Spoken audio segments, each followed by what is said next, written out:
Hello everyone, welcome to पढ़ाई time. आज हम आरआरबी ग्रुप डी के प्रीवियस ईयर क्वेश्चन करेंगे जो सुपर इम्पोर्टेंट क्वेश्चन है, जो कई बार रिपीट हो चुके हैं। सो हम वो क्वेश्चन देखेंगे। आइए हम स्टार्ट करते हैं। उससे पहले अगर आप चैनल पे नए हैं तो चैनल को सब्सक्राइब कर लें। आइए स्टार्ट करते हैं फर्स्ट क्वेश्चन से। फर्स्ट क्वेश्चन दिया गया है, यारलुंग तसांगपो के नाम से निम्न में से किसे जाना जाता है। यारलुंग तसांगपो के नाम से ब्रह्मपुत्र को जाना जाता है। ब्रह्मपुत्र जो है वो तिब्बत के पठार से निकलती है। ये अरुणाचल प्रदेश में इसको दिहांग के नाम से भी जाना जाता है। ब्रह्मपुत्र की कुल लंबाई जो है 3848 किलोमीटर। ब्रह्मपुत्र और गंगा संयुक्त रूप से मेघना जलधारा का निर्माण करती हैं और ब्रह्मपुत्र नदी ही दुनिया की सबसे बड़ी नदी द्वीप माजुली नदी द्वीप का निर्माण करती है। अगला क्वेश्चन है, दिल्ली की जामा मस्जिद किसने बनवाई थी। दिल्ली की जामा मस्जिद शाहजहां ने बनवाई थी। शाहजहां ने दिल्ली में लाल किला भी बनवाया है, रेड फोर्ट, और यहाँ पे एक ऑप्शन दिया गया है कुतुबुद्दीन ऐबक। कुतुबुद्दीन ऐबक जो है उसने 2.5 दिन का झोपड़ा बनवाया था। और अकबर ने दीले इलाही धर्म की स्थापना की थी, जिसको केवल एक व्यक्ति ने अपनाया था, जो था बीरबल। हम दोस्तों जो आंसर होगा उसके अलावा जो बाकी के ऑप्शन भी होंगे उसको भी हम देखते हुए चलेंगे, ताकि जो भी इम्पोर्टेंट पॉइंट है वो कवर हो जाए। आइए हम अगला क्वेश्चन देखते हैं। अगला क्वेश्चन है, अम्लीय विलयन का पीएच मान हो सकता है, इनमें से क्या हो सकता है। आइए पहले डिस्कस कर लेते हैं ये अम्लीय विलयन का पीएच मान क्या होता है। अगर पीएच मान 7 से अधिक है तो उसको हम क्षारीय विलयन कहते हैं। अगर पीएच मान 7 है तो उसको हम उदासीन कहते हैं। अगर पीएच मान 7 से कम है तो उसको हम अम्लीय विलयन कहते हैं। और जो पीएच स्केल होता है उसका जो रेंज होता है वो 0 to 14 होता है। ठीक है। यहाँ पे पूछा गया है अम्लीय विलयन। अम्लीय विलयन क्या होता है, जो 7 से कम होता है। 7 से कम यहाँ पे क्या है, ऑप्शन नंबर ए है 3, तो ये हो जाएगा ऑप्शन नंबर ए आंसर। आइए अगला क्वेश्चन देखते हैं। नेक्स्ट क्वेश्चन है, पृथ्वी की सतह के नीचे फंसी गर्मी को क्या कहा जाता है। पृथ्वी की सतह नीचे फंसी गर्मी को भूतापीय ऊर्जा कहते हैं। आइए नेक्स्ट क्वेश्चन देखते हैं हम।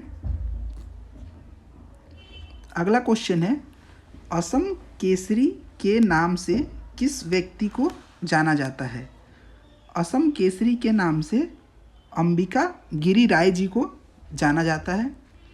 यहाँ पे एक ऑप्शन है शंकर देव। शंकर देव जो जी हैं, ये 16वीं शताब्दी के समाज सुधारक के रूप में इनको जाना जाता है।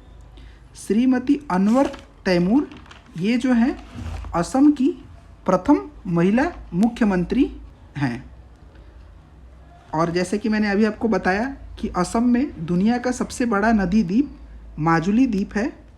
आइए अगला क्वेश्चन देखते हैं।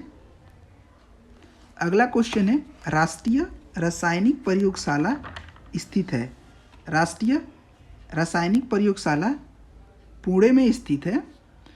यहाँ पे एक ऑप्शन दिया गया है बेंगलोर। बेंगलोर में इसरो का हेडक्वार्टर जो है स्थित है।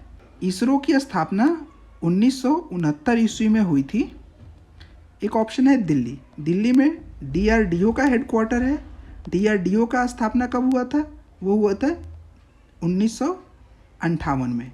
आइए अगला क्वेश्चन देखते हैं। नेक्स्ट क्वेश्चन है, मानव शरीर में सर्वाधिक मात्रा में पाया जाता है। मानव शरीर में सर्वाधिक मात्रा में जल पाया जाता है। मानव शरीर के लगभग 70% भाग में जल ही होता है। प्रोटीन जो है हमारे शरीर के विकास में मदद करता है। आइए अगला क्वेश्चन देखते हैं। अगला क्वेश्चन है, पौधों की वृद्धि के लिए कितने आवश्यक तत्व जरूरी होते हैं? पौधों के वृद्धि के लिए 16 आवश्यक तत्व जो है वो जरूरी होते हैं। पौधों में जो उत्तक होते हैं उनमें एक होता है कॉम्प्लेक्स उत्तक, जिसको हम कहते हैं जटिल उत्तक। जटिल उत्तक में दो होते हैं, जाइलम एंड फ्लोएम। जाइलम जो है वो जल का संवहन करता है और फ्लोएम जो है वो भोजन का और खनिज लवण का। नेक्स्ट क्वेश्चन है, विधान परिषद किसी धन विधेयक को कितने दिनों तक रोक सकता है? तो ये है 14 दिनों तक रोक सकता है। आइए अगला क्वेश्चन देखते हैं। अगला क्वेश्चन है, रघुवंशम किताब के लेखक कौन है? सो रघुवंशम जो बुक है उसको कालिदास जी ने लिखा था। कालिदास की और भी बुक है, मेघदूतम, कुमार संभवम, ये है। यहाँ पे है हर्षवर्धन। हर्षवर्धन ने नागानंद और रत्नावली पुस्तक इन्होंने लिखी थी। बाणभट्ट ने हर्षचरित्रा लिखा था। आइए अगला क्वेश्चन देखते हैं।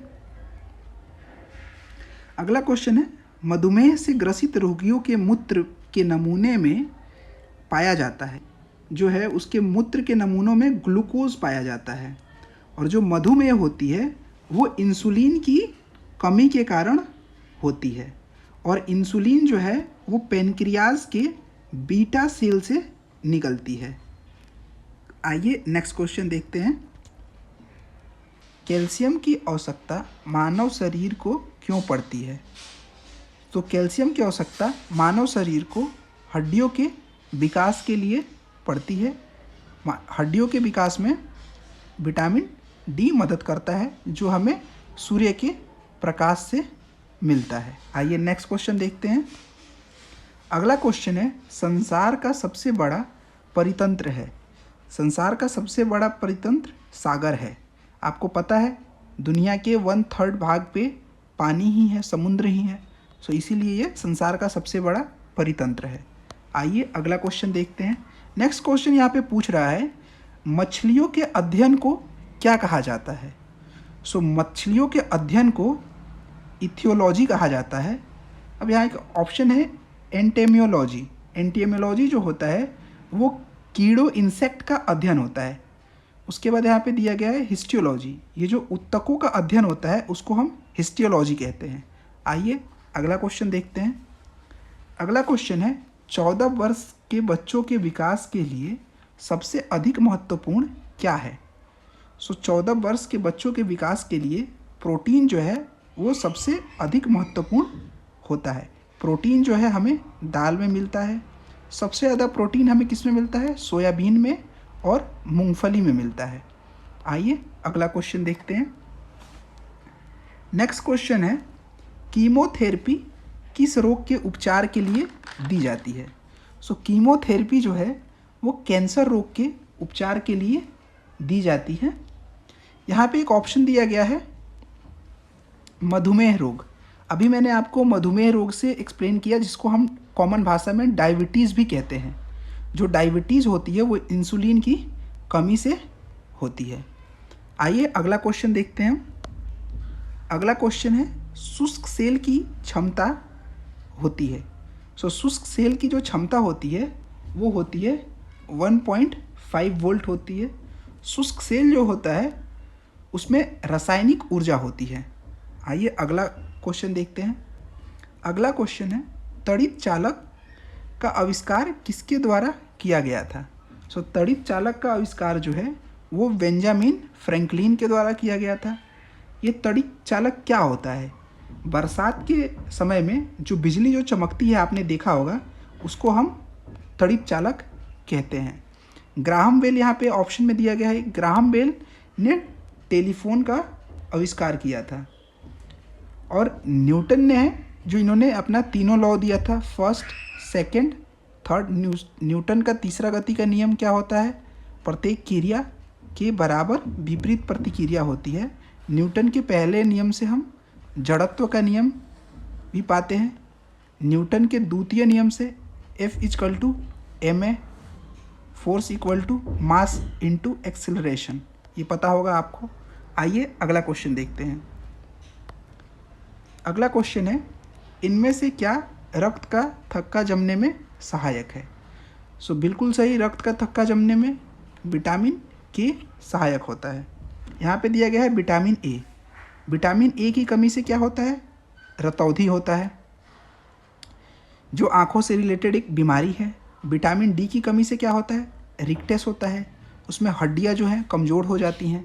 और विटामिन के बता ही दिया है कि ये रक्त का थक्का जमने में मदद करता है। आइए अगला क्वेश्चन देखते हैं। सो अभी फ़िलहाल के लिए इतने ही क्वेश्चन हैं। वीडियो देखने के लिए थैंक यू। अगर आप चैनल पे नए हैं तो सब्सक्राइब करिए, वीडियो को लाइक करिए, ज़्यादा से ज़्यादा शेयर करिए। See you in the next video. Thank you very much.